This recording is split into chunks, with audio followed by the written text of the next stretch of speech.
जी बिस्मिल्लाहिर्रहमानिर्रहीम। मैं हूं अयाज़ अकबर यूसुफ़ज़ई और आप देख रहे हैं तमाशा। जैसे आपको आज मालूम है कि आज काफ़ी ज़्यादा अहम दिन था और जो साबिक़ वज़ीर-ए-आज़म इमरान ख़ान के चीफ़ ऑफ स्टाफ थे शहबाज़ गिल, उनको इलाका मजिस्ट्रेट के सामने पेश किया गया। आज उनका रिमांड की इस्तदा करनी थी इस्लामाबाद पुलिस की जानिब से और 2 रोज़ा जो रिमांड लिया गया था काफ़ी ज़्यादा तगोदो के बाद वो आज मुकम्मल हुआ।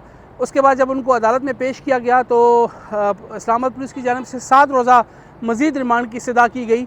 वो रिमांड जो है वो अब आपको ये ख़बर मैं दे रहा हूँ कि वो रिमांड जो है वो मुस्तरद कर दिया गया है और शहबाज़ गिल को अब जुडिशल रिमांड पर अडयाला जेल भिजवा दिया गया है।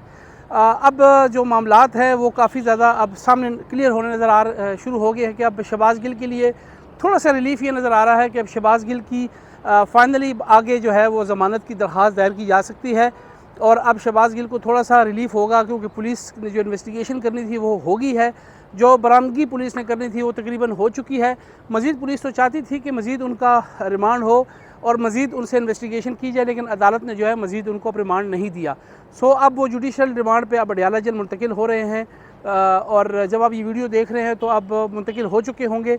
अब जो इससे पहले जब 2 रोज़ा रिमांड था उसमें उनसे क्या क्या चीज़ें निकली, जैसे कि हम इसको पहले भी रिपोर्ट कर चुके हैं मुख्तलिफ प्लेटफॉर्म पे कि 206 नंबर जो अपार्टमेंट था यानी मेरे अकब में, वो आपको पार्लियामेंट लॉजेस नज़र आ रहा है, जहाँ पर पुलिस उनको लेकर गई। हम भी उनके साथ मौजूद थे। वहाँ पर जो चीज़ें नज़र आईं, जो सबसे ज़्यादा वहाँ पर हमें लगा कि एक पिस्टल वहाँ से मिली, रूसी साख्ता वो पिस्टल था जिसको शहबाज़ गिल ने डिसोन किया।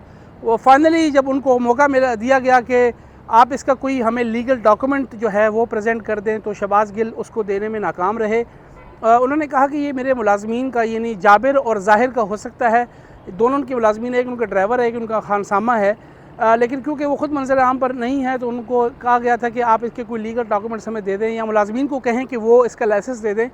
तो वो लाइसेंस भी सामने नहीं आया और मुलाजमीन भी सामने नहीं है, लिहाजा उनके ख़िलाफ़ मेरे ही अकब में एक थाना सेक्रेटेरिएट है, इनके ख़िलाफ़ जो है वहाँ पर भी बाकायदा तौर पर अब कार्रवाई हो चुकी है और FIR दर्ज हो चुकी है। साथ साथ उसमें एक और डेवलपमेंट ये थी कि थाना अपारा में जो है वो साबिक़ वज़ीर-ए-आज़म और चेयरमैन तहरीक-ए-इंसाफ़ इमरान ख़ान और उनके साथ जो उनकी मरकज़ी क़यादत थी, जिसमें मुराद सईद है, फ़वाद चौधरी हैं, फैसल जावेद हैं, असद उमर हैं, वो जो कुछ दिन कबल उन्होंने यहाँ पर इस्लामाबाद में शहबाज़ गिल के हक़ में एक रैली निकाली थी 0 पॉइंट से फातिमा जनाब पार्क तक, उसकी पादाश में उनके ख़िलाफ़ 144 की खिलाफ वर्जी करते हुए 188 की कार्रवाई करते हुए उनके ख़िलाफ़ FIR दर्ज हुई है। वो भी एक जो है वो FIR है और उसके हवाले से आपको ये ख़बर देता जाऊँ कि उसकी तमाम जितने भी मरकज़ी कायदीन हैं उन्होंने उसकी ज़मानत करवा ली है और अब बाज़ाब्ता तौर पर अब वो ज़मानत पर हैं और आगे जब ट्रायल शुरू होगा और जब ज़मानत की तारीख़ आगे आएगी, वो कन्फर्म होती है नहीं होती वो अदालत ही बताएगी, लेकिन मज़ीद जो FIRs हैं उसकी जद में अब पाकिस्तान तहरीक-ए-इंसाफ़ और उनकी क़यादत जो है वो आ चुकी है। अब इसके अलावा जो बड़ी ख़बर आपको आज देने जा रहा हूँ, आज चेयरमैन तहरीक-ए-इंसाफ़ इमरान ख़ान की ज़ेर सदारत एक अहम इजलास हुआ। उनकी कानूनी टीम थी जिसमें बाबर अवान थे, फ़वाद चौधरी थे, बाकी जो अटॉर्नी जनरल थे मंसूर अली ख़ान वो भी इसमें शामिल थे, जो साबका उनके दौर में जो साबिक़ वज़ीर-ए-आज़म इमरान ख़ान और चेयरमैन तहरीक-ए-इंसाफ़ इमरान ख़ान के ख़िलाफ़ जो इंसाजी दहशतगर्दी एक्ट के तहत थाना मारगला इस्लामाबाद में जो FIR हुई थी, जो उन्होंने उसी दिन जिस दिन ये रैली थी फातिमा जनाब पार्क में उन्होंने जो तकरीर की थी, जिसमें उन्होंने एक एडिशनल सेशन जज खातून साहिबा को ललकारा था और उनको कहा था कि आपके ख़िलाफ़ कार्रवाई करेंगे, और उसके अलावा एक DIG और इस्लामाबाद IG के ख़िलाफ़ भी उन्होंने कार्रवाई और उनके ख़िलाफ़ उनको भी धमकी आमेज़ जो है वो कुछ कलमात उन्होंने बोले थे। उसकी पादाश में इस्लामाबाद पुलिस ने एक उसी वक्त के जो इलाका मजिस्ट्रेट थे अली जावेद, उनकी मुद्दईयत में एक उन्होंने 780 यानी इंसाजी दहशतगर्दी एक्ट के तहत एक FIR दी। उस पर जो है वो साबिक़ वज़ीर-ए-आज़म ने इस्लामाबाद हाई कोर्ट से रुजू किया।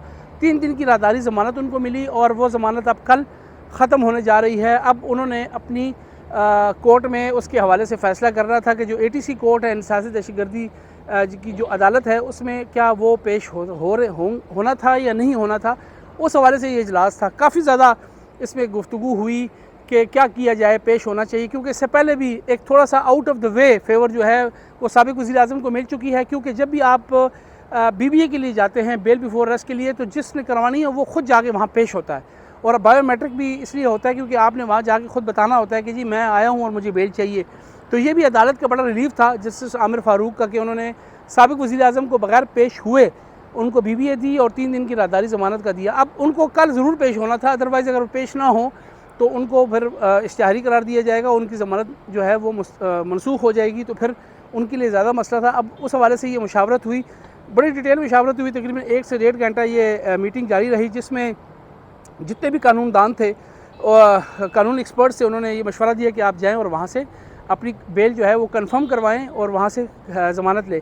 अब फाइनली साबिक़ वज़ीर-ए-आज़म और चेयरमैन तहरीक-ए-इंसाफ़ इमरान खान कल इंसदादी दहशतगर्दी अदालत में पेश हो रहे हैं और वहाँ से उन्हें रुजू करना है, जो अदालत से अपनी बेल को कन्फर्म करवाना है और ज़मानत लेनी है उन्होंने ATC कोर्ट से। अब देखते हैं ATC उनको ज़मानत देती है कि नहीं। लेकिन मेरी जो ज़राए से बात हुई है, जो दाएँ बाएँ आगे पीछे जो ज़राए होते हैं, हुकूमती ज़राए या सिक्योरिटी ज़राए, उनका ये कहना है कि हो सकता है कि ये ज़मानत साबिक़ वज़ीर-ए-आज़म की मुस्तरद हो जाए, क्योंकि 780 ये जो है ये नॉन बेलेबल ऑफेंस है, नाकाबिल ज़मानत ये ऑफेंस है और इसमें ज़्यादातर ये होता है कि आपको पहली मरतबा जो है वो बेल नहीं मिलती।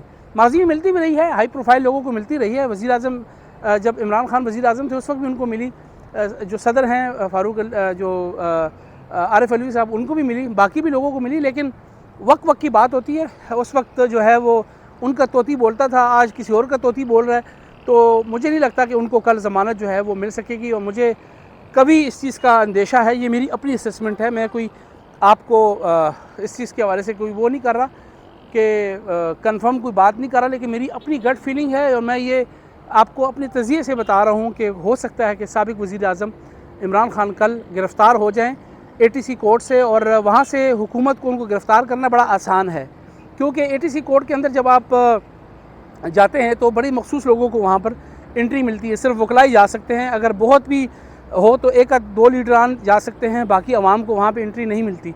सो वहाँ से किसी को भी गिरफ़्तार करना अदालत के अहाते से बड़ा आसान है।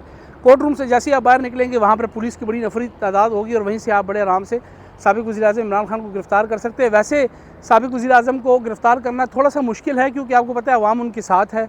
पहले भी अगर रात को एक जो अफवाह हुई थी कि उनको गिरफ़्तारी के उस हवाले से काफ़ी ज़्यादा लोग सड़कों पे आ गए थे, बनी गाला में काफ़ी ज़्यादा लोग जो हैं रोडों पे बैठ गए थे, पूरी रात उन्होंने पहरा दिया, तो थोड़ा सा मुश्किल होगा। लेकिन कोर्ट से उनको गिरफ़्तार करना बड़ा आसान है। सो मुझे ये लगता है कि कल जो है बड़ा अहम दिन है। एक तो ये मालूम होगा कि क्या मुस्तकबिल होता है आने वाली सियासत में, साबिक़ वज़ीर-ए-आज़म की गिरफ़्तारी के हवाले से वो गिरफ़्तार होते हैं या नहीं होते। दूसरी बड़ी बात यह है कि उनको ज़मानत मिलती है कि नहीं मिलती, और तीसरी बड़ी बात यह है कि कल जो है ये मालूम होगा कि सियासत किस करवट बैठती है, क्योंकि जैसे मैंने आपको बताया कि माजी में मिसालें हैं ज़मानत मिलने की, लेकिन तोती जिसका बोलता हो, हालात जिसके फेवर में हो, इस वक्त हालात जो हैं वो साबिक़ वज़ीर-ए-आज़म के फेवर में नहीं है। लिहाजा मैं आपको अपनी तजर्बे की बिना पे ये बात बताता हूँ कि इस वक्त उनके लिए कुछ ज़्यादा अच्छा शगुन नहीं है, हालात साजगार नहीं हैं उनके लिए। सो इस वजह से उनके लिए थोड़ा सा मुश्किल वक्त है, और ऐसे हालात में फिर छोटी छोटी मुकदमे जो हैं ये आपके लिए बड़े मसाइल बनते हैं। तो एक तो ये बात हुई। दूसरा जो उनके लिए एक ख़तरनाक बात है, जो उनके ख़िलाफ़ तौहीन अदालत का एक केस चल रहा है इस्लामाबाद हाई कोर्ट की फुल बेंच के हवाले से। वो 31 अगस्त तक उनको टाइम है, उन्होंने इन प्रेजेंस शो ख़ुद अपने आप को उनको पेश होना है। दूसरी बात यह है कि उनको एक शोकाज़ नोटिस भी जारी हो चुका है, जिसमें संगीन उनके हवाले से ये बताया गया है कि आपने जो है वो उन पर इल्ज़ामात लगाए गए हैं एज़ा तौहीन अदालत के, उसका भी उन्होंने जवाब देना है। आज हमें ज़राए ने बताया है कि उस हवाले से भी जो है वो कानूनी टीम ने उनको मशावरत की है। जो हमारे दीगर कानूनी जो माहिरीन उनसे बात हुई है, सब का ये कहना है कि अगर इमरान खान जाएंगे इस केस को लड़ने के लिए, तो इमरान खान के हवाले से ये बताया जा रहा है कि बड़ा सख्त उनको रद्द-ए-अमल आएगा। अगर वो अपनी अपॉलॉजी यानी माफ़ी गैर मशरूत माफ़ी टेंडर करते हैं, तो फिर वो अदालत के रहमो करम पर होंगे। फिर अदालत ने ये डिसाइड करना है कि साबिक़ वज़ीर-ए-आज़म को माफ़ करते हैं या उनको सज़ा देते हैं। अगर साबिक़ वज़ीर-ए-आज़म को अदालत ने कहा कि हम आपको माफ़ करते हैं, लेकिन क्योंकि आपने माजी में भी तौहीन अदालत के मुर्तकिब पाए गए हैं, तो हम आपको 500 रुपये फ़ाइन करते हैं, तो और आप जो हैं वो बाकी हम आपको माफ़ करते हैं, कोई आप पे कोई हम आपको जेल नहीं भेजते या आपको बड़ी सज़ा नहीं देते, तो 500 रुपये जो है वज़ीर-ए-आज़म के लिए 5 साल की नाअहली लेके आएगा।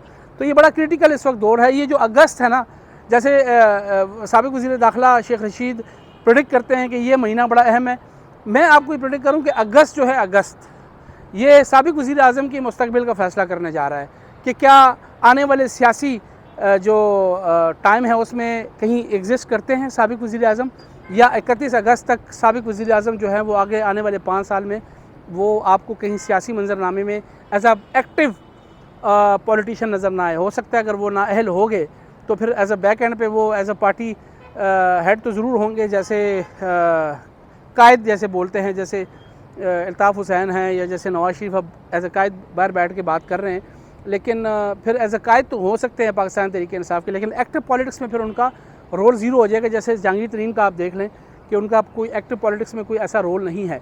सो बड़ा ये अगस्त जो है ये बड़ा इंपॉर्टेंट है साबिक़ वज़ीर आज़म के लिए। 2-3 चीज़ें बड़ी क्यों आप देख लें, जब से अगस्त शुरू हुआ है बड़ा अजीब सा टाइम आया हुआ है शहबाज गिल के हवाले से।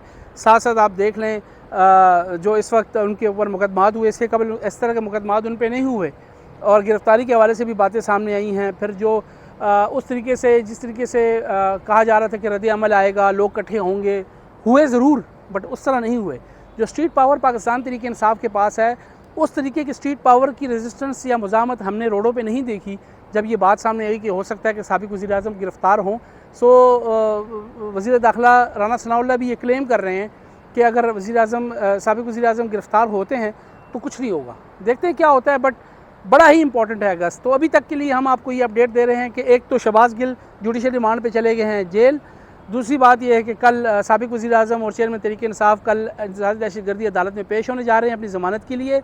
और तीसरा जो जो तौहीन अदालत का केस चल रहा है इस वक्त इस्लामाबाद हाई कोर्ट में, ये बड़े इंपॉर्टेंट हैं। वो फॉरेन फंडिंग तो चल ही रहा है, वो भी एक तलवार इन पर लटक ज़रूर रही, लेकिन ये तीनों चीज़ें बड़ी इंपॉर्टेंट थी जो आपको बताना था डे बाई डे इसके हवाले से।